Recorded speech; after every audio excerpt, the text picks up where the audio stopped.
fallen down at this time. Had they been aware of it, I wonder whether they would have taken the initiative. I think that's a really interesting comment, because that's one of the conclusions I reached in surprise attack, was that if the Soviets realized how poorly we responded, there are a couple of times that are documented when the Soviets almost did engage in a preemptive strike, but it appears they had no idea that we were as poorly prepared to execute as we were, especially in 1963. The interesting thing, which brings up an interesting point, you almost wonder, somewhere did the U.S. military not study, the Soviet military not study this? Did the Soviet military not, they have people sit around on staffs that look at what the other guy does, and they seem not to have evaluated how poorly we performed. On the other hand, we now know that they were extremely concerned that we might strike at them in response, but they don't seem to have studied it, and there is no evidence that we ever studied it for ourselves.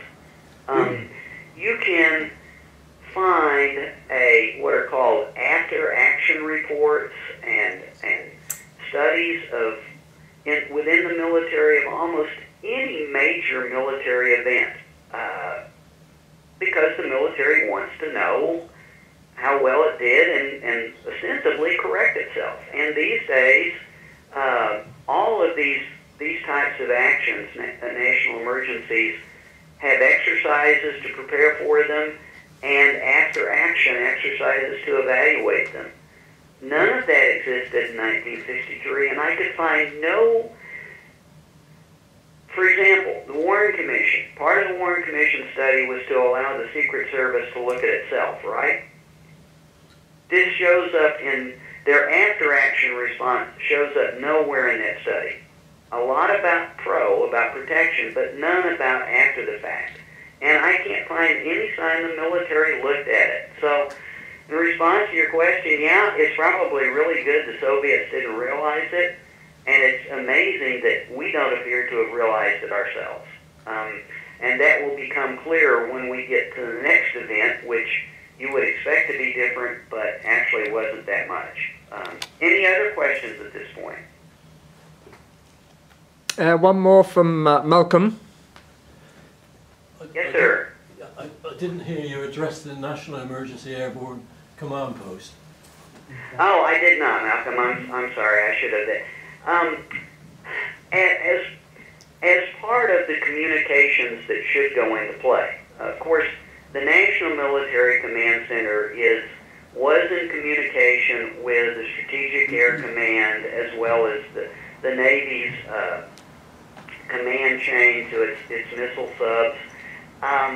And SAC maintained an emergency airborne command post, and there was also an emergency national airborne command post with the code name Silver Dollar that was supposed to be a backup for the commander-in-chief. It was supposed to be an aircraft stationed outside of Washington that was supposed to be available to the commander-in-chief, Secretary of Defense, several of the principals, and would function as an airborne civilian command center in the case of an attack, if you managed to get the aircraft off the ground effectively and in timely fashion. So you had SAC with airborne command post. You had a civilian airborne command post with a full battle staff on board, as a matter of fact, which happened to be conducting an exercise that day and was airborne. Coincidence. The Coincidence. interesting thing to me is, without going into details on both of those, is, of course, one of the first things that should have happened in Texas is that Air Force One should have started doing comm checks. It should have done a comm check to make sure that it had effective communications with Silver Dollar, the backup aircraft flying out of Washington, as well as the full SAC network. there's no sign that it did so. Actually, early in the day, before the flight from Fort Worth to Dallas, Air Force One did do a SAC command check to at least kind of verify this is where the president is, this is the right channel to be using. But after that, for the rest of the day, the transcripts certainly show no communication between Air Force One and any of the military commands that it should be reaching. Now, why is that? Were they really in communications and it's been wiped from the transcript and we don't see it? Well, A, that's embarrassing. There's nothing particularly, this is a routine thing they should have been doing. There would be no reason to excerpt it. If there's something being said that's secure, you might leave it out when you edit the transcript or the tape, but there's no reason to take out just regular comm checks, because that is embarrassing. It looks like somebody is not doing their job. And Malcolm, you probably know, and some people know, that a lot of us have tried at length to talk to survivors that were on Air Force One, especially the comm guys on Air Force One. I've had some contact with one of them. Deborah's had extensive contact with one of them. And what I'll tell you at this point is they won't talk. They will say very little about that day other than their personal emotions. What my suspicion is, and this is just my speculation, is that once Johnson was told that there was a telephone, and once everybody else in Washington and other locations wanted to start getting in touch with Johnson and people on Air Force One, all that traffic that should have occurred that was military in nature got subsumed to all the civilian calls. And these guys were so busy handling all these contacts and connections that they weren't doing the military side of the job that they should be doing. Now, the problem is, of course, if you're that pure poor comm operator and the president is telling you who to call and set up patches to, that's what you do. You know, you're taking orders. So I think the rest of it fell by the side. And it wasn't done when it should have been done. And somebody should have been disciplined for that. I have a question from Alaric. Larry? Larry, it's been very, very interesting. You've been talking, but on a macro level, I'm interested just in a sort of micro level, the extraordinary lack of training of the actual driver, Greer. The whole thing's so extraordinary to me because I've taken an interest in the de Gaulle assassinations. There were 38 attempts on his life, 13 from the OAS. And his security driver, one of the best in the world, idea was you never, under any circumstances, brought your car slowed down. You had to accelerate out of any difficulty. And I find it very difficult to understand how they remove the bubble top from the car.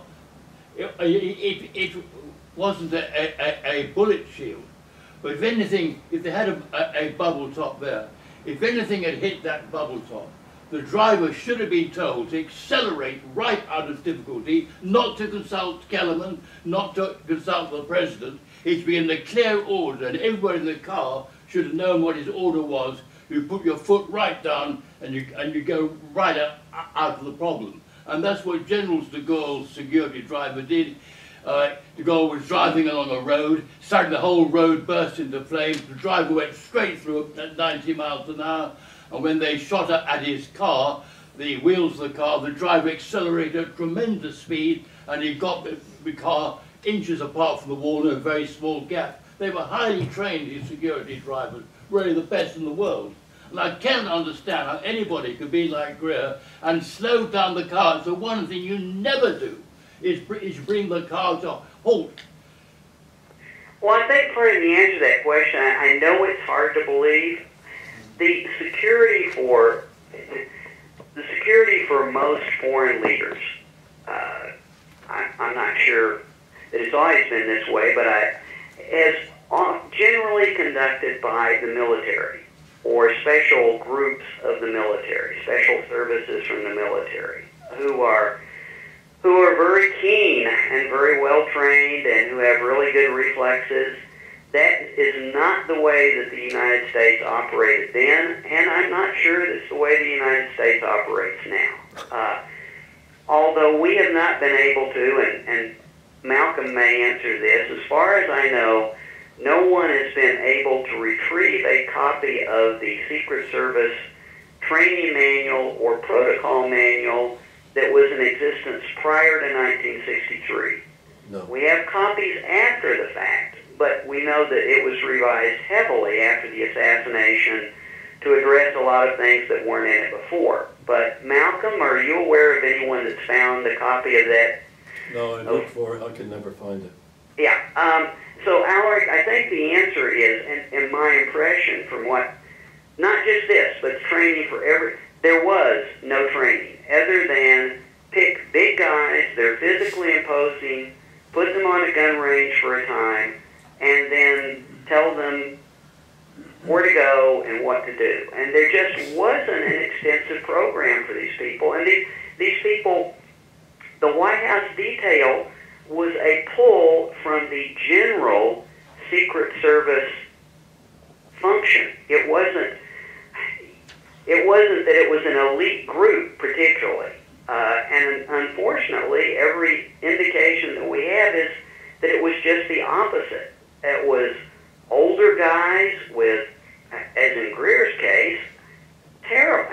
Because of his age, physical size, and everything else, you have to assume he's got terrible reaction time. But that was not untrue for many of the people on the force. And if you look at what Bolden has to say about them, if you look at some of the bottom line is their performance was not anywhere near the par that you would find in protective groups that you had built from an elite military force.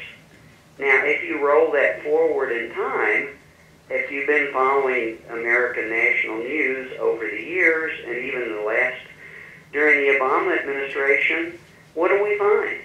We find Secret Service agents that let people in through the front door of the White House and don't stop them.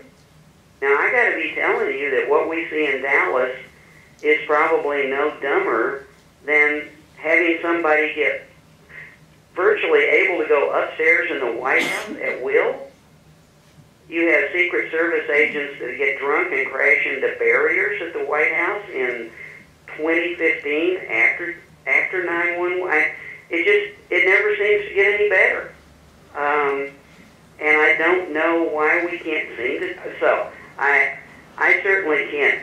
I would not argue with you at all that the Secret Service response was not during the attack is not what I would expect it to be, not what it should have been. I just can't find any evidence that these people were trained or ever exercised in these activities. It's embarrassing, but it's not unique because none of the other groups that I'm talking about did either. Yeah. Okay, sure. Let's go ahead to the next. Yep. Now, I know what I just said is probably hard to take because, A, it's embarrassing. It's embarrassing for those folks involved in 1963. And you do find it hard to believe. Like when I was just studying JFK, I just was appalled. How could this be? Let's look at what happened in 1981 when the American president was shot. How well did the Secret Service perform then? They actually did far better in 1981. Why did they do far better? It may be that they did far better in these regards, post-assassination. I'm not talking about pre, because obviously they didn't stop it, and obviously they got shot and he got shot, and so I'm not talking about the protective function. I'm talking about what happened afterwards. But by that time, the Secret Service in 1981 did use its comm network. They had set up a presidential locator so that they could report in real time to the Situation Room where the president was, what his status was, and you could actually, if you were in the Situation Room and you went to look at the information being provided from the Secret Service, you could find Reagan's status. You know, where was he? He arrived at the hospital, is in the emergency room, is in the operating room, and there was none of this in Dallas. There was, you know, for half an hour, it's like, was the president hit? Well, we don't know if he's hit. Was he hit badly? We don't know. Where is he? Well, he's at the hospital. Is he in? You didn't know. In 1981, you knew within minutes in the Situation Room that he had been shot, and you could trail his physical condition during the hours of this afternoon, which is why they knew fairly quickly that someone had to be taking control, because it wasn't just a flesh wound, as they had thought it had been at the very beginning. But within 30 minutes to an hour, that became clear that he was seriously wounded. So, at least in terms of its post-event work, the Secret Service was showing some improvement. The White House in the Situation Room, well, okay, at first you would think there was some improvement because a lot of the principals did go immediately to the Situation Room. And they started getting information from the watch officers, had some fairly good idea of what was going on. The problem was that almost immediately you found the principals in contention with each other. This has particularly occurred between the Secretary of State and the Secretary of Defense because, well, I'll ask, it's a little American history question. Does anybody remember who the Secretary of State and Defense were in 1981? Hayden Weinberger? Weinberger was Secretary of Defense. Al Haig was Secretary of State. Now, based on the dialogue I've had so far, there is none of you probably would be confused about the fact that the person in charge after the shooting of the president is either the Vice President or the Secretary of Defense. Right? We'd probably be pretty clear on that. Unfortunately, as Secretary of State, Al Haig thought he was in charge. And he took charge. He went to the Situation Room. He convened everybody, essentially sat down at the head of the table and said, the command of the nation resides right here, implying it was in him. Well, that's a real problem because he had no legal authority, and none of the people, everybody looking at him were shaking their heads going, this man is insane. That's not a good way to respond to an emergency. The Secretary of Defense did stay at the Pentagon, at the National Command Center briefly, but then he went to the Situation Room too. He's not supposed to be there. He is the other guy who is National Command Authority. He's in charge of the military. He should have stayed where he was. In contrast, he goes to the Situation Room, and he and Haig start to get into ongoing arguments about who's really in charge of the nation. So we pretty much got to give them a C. Now, also, when the Secretary of Defense left to go to the Situation Room, he forgot to take the bomb bag, the PSYOP plans, the nuclear response plans, and forgot to take his own pass card, which gives him control over the nuclear weapons of the nation. So the Secretary of Defense is not where he's supposed to be, and where he is, he doesn't have what he needs if this is really an attack, which it certainly would look like. That's, again, take out the president as an immediate sign that could be an attack in play. And what he's really doing is arguing with the Secretary of State who's trying to take charge of the nation. This is not good. That means that for National Command Authority, we've got a real problem. Everybody is not necessarily doing what they're supposed to do, and they're not only not doing something, they're arguing about who has the authority. The defense condition does eventually get raised. There's a big argument about that. An alert was set out fairly promptly, and where things break down a little bit at that point in time is through the Situation Room, the Secretary of Defense gets a warning that nuclear subs have been sighted right off the coast. And that's the second major trigger that you would expect to find if there is an actual preemptive nuclear strike in play. Well, Weinberger is worried about that, but rather than doing anything, he and Abe argue for another 30 minutes about whether or not they should increase the defense condition, and Haig says, no, we shouldn't, because that will worry the Russians and they might do something. Okay, fine. And then Weinberger says, well, okay, we need to move it up a notch, so we'll take it from DEFCON 3 to DEFCON 4, which, if you understand it, DEFCON means we're going to lower it. So the Secretary of Defense does not know the right sequence for the DEFCONs. He's about to take it the wrong direction. And everybody in the room who was aghast and panicked because Haig is trying to take control of the country suddenly shakes their head and goes, oh Lord, the Secretary of Defense doesn't even know what the DEFCONs are. So National Command Authority is not looking too good at that point in time. What makes it worse is President Reagan has been shot. Who is the acting effective commander-in-chief at this point in time? The Vice President. The Vice President, George Bush, who is in Texas. Seems like they're always in Texas. I don't know why, but he is on Air Force 2, which is just he's on a special air mission aircraft, which has all of the communications capability to be an emergency national command center. It has all of the equipment to put him in touch with the National Military Command Center, with the Secretary of Defense, with SAC, with anybody that could do anything that a commander-in-chief would want them to. And